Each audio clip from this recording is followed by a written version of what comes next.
Putin mobilized over 300,000 conscripts and reservists and then put them into existing forces.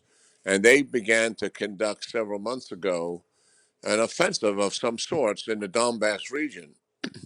And they continue to throw these troops against pretty significant defenses that the Ukrainians had. And, and in some cases, they were attacking in waves, and people were being slaughtered. So that's why the casualties are so significantly high because of the way the Russian use these troops, and they're frankly their disregard for human life. It's really quite stunning.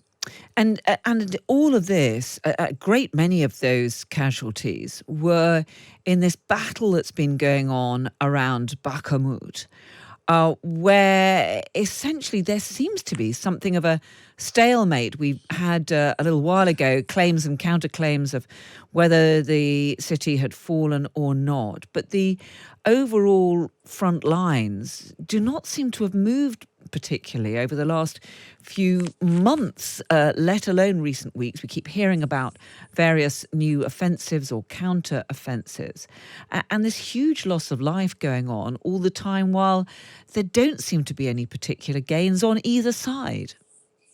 Well, the Russians conducted this offensive, and it has culminated and largely has failed.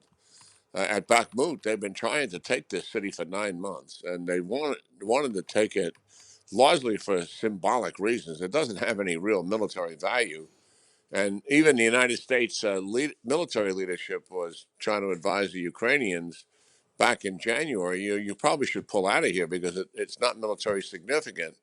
But the Ukrainians had a different thought, and I agree with them. They said, "Look at." The Russians are going to keep attacking us here in waves, and we have an advantageous position here. And as long as we're not going to be encircled, we're going to stay here and fight, and we're going to destroy as many of these Russian forces now, and we won't have to fight them later when we conduct our own offensive in the spring. So we're going to see a change here, Carol, maybe late May, early June, when the Ukrainians take to the offense based on the equipment that they receive from the Europeans and the United States, and the training that has taken place in the UK and in Germany as well by the United States. Okay. And they've formed about 12 brigades to do this in addition to what they already have.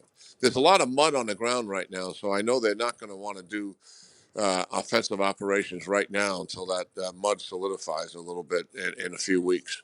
So we'll still wait for that renewed offensive to begin. And clearly those figures are a US estimate of Russian casualties. The Ukrainians, of course, never want to talk about the casualties on their side.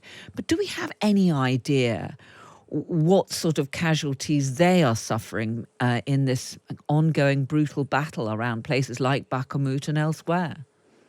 Well, they're likely in the tens of thousands.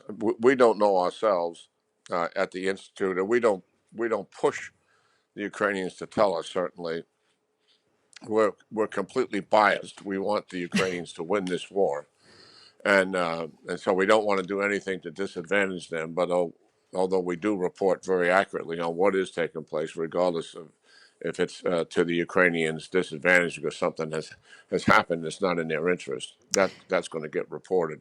But it's tens of thousands. I don't think it's at the scale where the Russians are at, for sure. But nonetheless, I mean, they have paid a significant price, certainly, to defend their families, to defend their towns, to defend their homeland. And what they're doing is nothing, in my mind, nothing short of remarkable. How the people and the people who are doing the people themselves and the people who are doing the fighting, the troops, how united they are and Okay. steadfast and standing up to the Russians.